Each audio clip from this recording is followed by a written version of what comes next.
சற்று முன் கிடைத்த செய்தி, ரயில் நிலையத்தில் நடந்த தாக்குதலுக்கு தற்பொழுது அதிமுக பொதுச் செயலாளர் எடப்பாடி பழனிசாமி கண்டனம் தெரிவித்திருக்கிறார். திருத்தணி ரயில் நிலையத்தில் பயணியை இருவர் தாக்கிய சம்பவத்திற்கு எடப்பாடி பழனிசாமி கண்டனம் தெரிவித்திருக்கிறார்.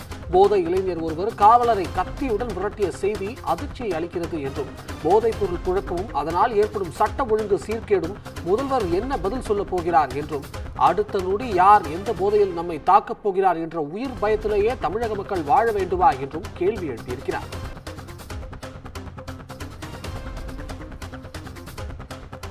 திருத்தணி ரயில் நிலையத்தில் பயணியை இருவர் தாக்கிய சம்பவத்திற்கு எடப்பாடி பழனிசாமி கண்டனம் தெரிவித்திருக்கிறார்.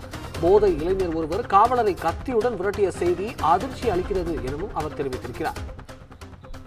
இதுகுறித்து கூடுதல் தகவல்களை வழங்குவதற்காக நம்முடன் செய்தியாளர் சக்திவேல் இணைந்திருக்கிறார். வணக்கம் சக்திவேல், கூடுதல் தகவல்களை பதிவு செய்யலாம்.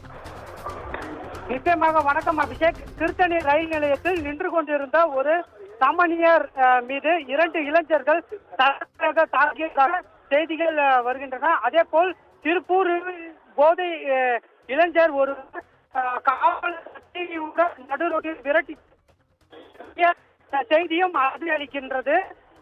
போதைப் பொருள் புழக்கம், போதை இளைஞர்களால் ஏற்படும் சட்டம் ஒழுங்கு சீர்கேடு தினசரி செய்தியாக இருப்பதாக காணப்படுகிறது.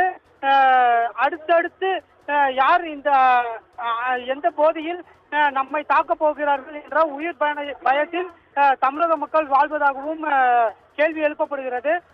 தமிழ்நாட்டில் கஞ்சா இல்லை என்று வெட்கமே இன்றி கூறும் மாதர்த்தன் அமைச்சர் மற்றும் முதல்வர்களும் அரசு 3 அடி கஞ்சா செடி தெரியவில்லையா என்றும் கேள்வி எழுப்பப்பட்டுள்ளது.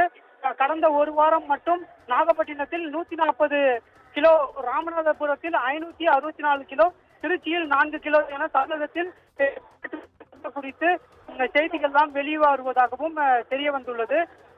போதைப் பொருளை கட்டுப்படுத்த முடியவில்லை என்றால் சட்டம் ஒழுங்கு காக்க முடியவில்லையா என்ற கேள்வியும் எழுவதாக தெரிகிறது. அபிஷேக், தகவல்களுக்கு நன்றி சக்திவேல்.